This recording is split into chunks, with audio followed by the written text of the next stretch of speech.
Hey guys!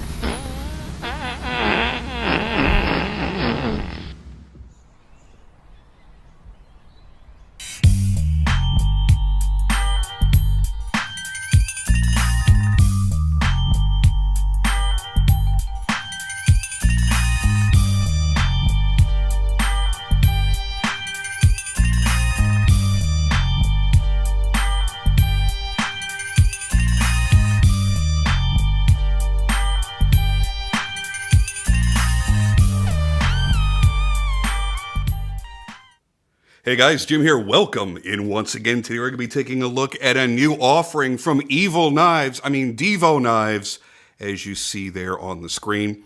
I'm going to show you the packaging first, and then we're going to get into this really slick looking knife. But it's okay to show you a little sneak peek of the knife, right? Yeah, there you go. All right. You know, I put effort into that, completely forgetting that I'm going to edit in the photography of the knife before you even saw the first frame of video. So whatever, that was wasted effort. What are you going to do? All right. So what do we got here? This is your packaging. The infamous Divo Knives Comrade. The white, I've never seen anybody else offer a white microfiber cloth. That's why I make the joke. But I do love these things because they are fantastic. Really soft, really great for cleaning and for just kind of like lightly dusting areas as well. So yeah, let's just do that real quick. All right, all the tidying up aside. The packaging is not as fancy as they've done in the past with their really cool zippered cases, but that's okay. This is not a premium price product. You're looking at $135, and that ain't bad. Let me tell you that right now. Now, I am a fan of the Mash, this obviously being the 2.5. This is the 2, the Mash 2. And I did my video on this when those released last year, and I still love it, own it, carry it, use it. Fan-friggin-tastic. Love this knife. I love how it feels, and I was unbelievably surprised with the price of this knife when it released. Like, I couldn't understand how they were able to get off on such a low price. I'm wanting to say these were $120 last year. So, I mean, these are $15 more if I'm correct. So, I mean, it's nothing, man. It is just nothing. Really dig this one as well. I like the flamed titanium option on there as well. I think it adds a lot to this particular knife. Makes it look a little bit tougher, a little bit meaner. Talking is overrated. Looks very cool. Very tactical is what it looks like. Yeah, very tactical. Now, it's not a 3. It's not the Divo Knives Mash 3, only because they really only made small changes from the 2 to the 2.5. So the steel went from, let me just double check here. I think it's 14C. Yeah, let me get you a close-up here so that you know I'm telling you the truth. 14C 28N to 154 cm on the new version, the 2.5, the 2.5. And I believe I heard Kevin discussing this in one of his videos one night. I forgot if it was one of his live videos that I was watching or it's one that he has archived on his channel. I think it was because they decided to do the satin finish, the belt satin finish on the blades, and that 154 cm would take to these nicer finishes a little bit better than 14C would. So that was one of the reasons they changed. And they have added now pivot collars. If you notice, no pivot collar, just a pivot. And while there's nothing wrong with that, the pivot collar does add a little bit of additional class. And I like that look. It makes it feel just a little bit more premium. Now, the action doesn't feel quite the same, and it could just be because my Mash 2 is very broken in. I've had this for, I want to say it's been about a year. Maybe I think it's been a little bit less. But I have used this knife so much that I might have just broken it in further to where it feels substantially different. This one doesn't quite drop closed as freely. It's very, very smooth, don't get me wrong. It just feels a little bit different. But I'm going to assume it's the same tolerances with the same bearings and everything else, because these are also made by Kubi Knives, who made the number 2, or the second version, I should say. I don't know who made the very first one. It could have also been Kubi, not too sure. Now, I've also made a small change. For those of you that follow me for any length of time, you know that I have always stayed away from doing affiliate links. But that stance has never gotten me any more respect than other reviewers who do use them, and it clearly never made me any money by keeping to that. So, if you want to save a few bucks and help support my channel, click the link in the description of this video down below, and you'll get your Mash 2.5 for 10% off, or you can just use the coupon code SKELTON10 in all caps to get your discount only, and say screw me and not help support my channel. Just get your discount and run away laughing. I don't care. It's up to you. But doing it that way, where you have the choice on how you do it, I feel still puts me in a better position. And the reason I've always been like that is by watching reviews on every kind of consumer channel, from electronics to any other consumer products, to also gun channels and everything else. I know that a lot of people in the comments section go, you can't trust that dude that's talking because he's a paid shill and he's making money whenever those things sell. So screw him and his Amazon store and Amazon links and affiliate links and this and that. So I've always wanted to make sure that everybody that stumbled across my channel that didn't already know me, that didn't know about my review integrity, would automatically know, okay, this guy isn't making cash off of doing these reviews, so he's probably being more honest than somebody else out there. Well, that has never done me any good. I don't recall anybody ever putting a comment in my video going, it's so great that you're so honest in your reviews and you're not making money off of this stuff and this and that. So why was I being so high and mighty about it? So whatever. So from now on, if I ever get the opportunity to do affiliate links, screw it. I'm going to do them. Because you know what? Money is money. And in Biden's economy, it's a lot more important than it used to be. So again, you have the choice. You can just use the coupon code when you go to Divo Knives. When you go to checkout, just use Skelton10 and you'll get the 10% off. And I get nothing. Or you can use the affiliate link, my direct link in the description down below. And if you do that, then you get the discount and I get a small kickback. I'm sure it won't be very much. But regardless, it helps to put maybe an extra knife or two under the lens for next month or the month after or whenever that happens. So it's good for everybody. Now, the drop. You want to know when these are coming out? It is going to be February 7th. In the year of our Lord 2024, you're going to get a few different choices on these as well. Now, my particular favorite, and the one that I requested from Kevin, is this one right here, the flamed titanium. I love that look. I just think it's super cool. There's also going to be a bronze titanium, an all-black PVD titanium, and there's also going to be a carbon fiber handle version.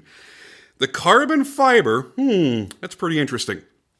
If you go with the carbon fiber, it is not a full liner lock. And actually, neither is this, to be honest with you. Let's get in there. They're all inset tab locks. That means on this side, there is just that lock, the liner lock right there, and it's attached on the inside of this part of the frame. The other side has no liner whatsoever. Now, if you do that in the carbon fiber, it weighs only 2.5 ounces. It weighs nothing. It's going to be like a friggin' ghost in your pocket. It's going to be like nothing. So if you value having a very, very lightweight EDC in a more fuller size knife, then I would definitely tell you go for the carbon fiber. Even though there's no liners, I would expect that the carbon fiber still doesn't flex, so you could probably put all the pressure you want on the open knife and not have any issues whatsoever. By the way, I still love the action on these and how they feel in the hand. It's a very modern design. I think Colin and Kevin did a really, really great job on the concept of this. It's a very futuristic look. And I think it's probably the most futuristic sci-fi look out of all of their models. They're generally very practical in their designs. And while this is still practical because you've got basically a full belly going the length of the blade, so it's great for slicing, great for cutting, great for light chopping, all that kind of stuff. This really is a form-forward design. This is really about how cool it looks. Then on top of that, it happens to perform very well. And again, I could tell you that from experience because I've been using that one ever since I got it, and I still love it. You guys have seen a lot of knives come and go in my collection, especially over the past year. And that one still remains in my collection because it's one of those special knives that I really, really enjoy. And I just love carrying it. I really enjoy the knife overall for everything. Now, let's get some focus back on there. I'm going to put the specs up on the screen real quick. Feel free to read through them. Just pause it, read through them. I'm not going to sit on them for very long, but the dimensions are the exact same as the version 2.0. And what you're also going to want to do is you're going to want to follow Kevin, Lefty EDC, both on his YouTube channel as well as his Instagram, and follow Divo Knives on their Instagram as well. They always have some new information about upcoming models, as well as information about exclusives. Now, if you remember, they have done a few exclusives on a few of their knives. On this run, you're going to be looking at a blackout version with teal colored accents that will be an exclusive to a website called Blade Binge. I apologize, I've never heard of them before, and I don't know what that says about me. Maybe I haven't been paying attention, but I've never bought anything from them, never heard of them. But Blade Binge obviously made some sort of impression on young Kevin, so he gave them an exclusive. Or I should say they. I always say Kevin all the time. And it's not that I'm trying to ignore Colin, because Colin is a super rad dude. And it's his designs that he then, after going through everything, sits down with Kevin and they decide together what stays, what goes, what changes, what remains, and how they end up with the final design. But Colin does a lot of work. So obviously they made an impression on Colin as well for them to have honored them with an exclusive on one of their knives. And that is kind of a big deal because obviously as a business owner, you're going to make more money selling your product directly than giving a dealer a substantial discount for a dealer price for them to mark it up and sell it and make money for themselves. So they must really like whoever it is that runs Blade Binge. Now, there's only going to be about 100 of any of these variations. So if you find a variant that you absolutely have to have, do not miss them on drop day. And I say this because pretty much every knife since the original Stout came out, I have watched sell out in the first day, usually within an hour or two. So if you look at this knife and go, I need to have the flame tie, that's calling my name. It's making the hair on my testes stand up on end. Oh God, that's a horrible, horrible mental image. Then you're going to want to be there within that first hour on February 7th, just to make sure that you don't miss it. And make that your Valentine's gift to yourself. And then when you're done, go shave your balls. Okay, so that's the way it's going to be. For those wondering why I really love this version, let me show you something here. I love the bronze and the blue and the black that comes through this pattern. But there's something, and I think that it's very subtle, and you may not see it right away. I love the black lock up against this bronze. It looks so rich, and you've got that followed through in the clip, in the minimal hardware that exists on the knife, the pivot. I love that choice. By putting black, instead of just doing, brushed finishes in a silver tone or something, that looks so clean and so cool that once I saw that black peeking out, I was like, that's it. That's the one. That is perfect. I love it. Now, the back spacer, they didn't do that with. They've got a brushed finish titanium on the back spacer, which I think looks good. Doesn't look bad at all. But I personally would have preferred to have seen that in black to go with everything else that's on there. But that is handsome. That is just a flat out handsome looking knife. The only thing I don't like is the way that that Kubi chose to sharpen these. You got a bit of a smiley going on there. Now, I don't nail knives very heavily on that because it's not a huge deal, because most people buying knives, especially in this price, they're not typically very hard users of their knives. So who knows how many times in its lifetime it's actually going to be resharpened, but it's already run out of room because they didn't drop in from the plunge quickly enough. So it is what it is. It's not a big deal. And again, certainly not enough to make me not want one. Because overall, the entire knife is so damn nice that one little thing here or there just isn't a big enough deal to me. And that's just the way it is. So them's my thoughts on the brand new Mash 2.5. Whether you own a 2.0 or not, I would say that that's $135 well spent. Do what you got to do to get your hands on it. I'm sorry, I'm saying $135 because I'm factoring in that discount. They're $150. I'm sorry, did I say $135 the entire time? Yes, you did, dummy. They're $150. You're going to get it for $135. So again, use that coupon code or use that affiliate link. Save yourself the money. And then you can get it for $135, and then I will not have looked like a liar for the last 15 minutes.